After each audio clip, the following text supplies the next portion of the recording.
héritage de Johnny Hallyday. Pourquoi un accord avec David et Laura est aussi important pour Laetitia Baroblique?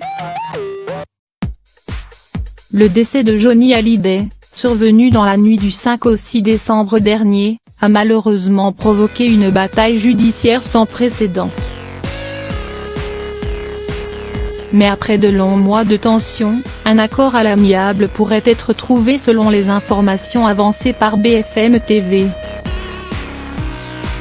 Les avocats des deux parties auraient repris contact il y a quelques semaines afin de proposer plusieurs solutions. Cette fois il y a eu des échanges positifs.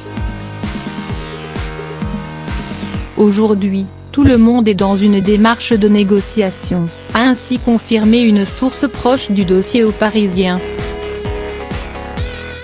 Une réconciliation serait alors possible entre la veuve et les deux aînés de l'interprète de Je te promets. Un accord nécessaire donc, mais aussi très important pour Laetitia Hallyday. D'une part, pour redorer son image auprès des fans, après avoir été vivement critiquée. De l'autre, pour continuer d'être protégée financièrement alors qu'elle vit aux États-Unis avec ses deux filles, Jade et Joy. Du jour au lendemain, elle est passée de Sainte Laetitia à la veuve noire, la belle-mère atroce, a ainsi commenté le Naluto, reporter au Figaro dans l'émission C'est à vous sur France 5. Elle redeviendrait une bonne personne, on va dire.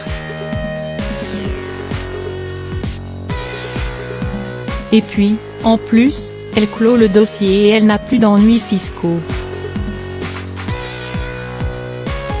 Donc c'est extraordinaire.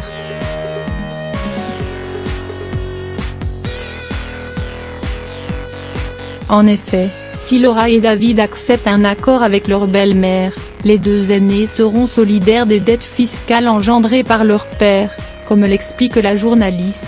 À partir du moment où ils ont attaqué en justice pour le testament, ça veut dire qu'ils l'ont accepté. À ce moment-là, ils sont les ayants droit.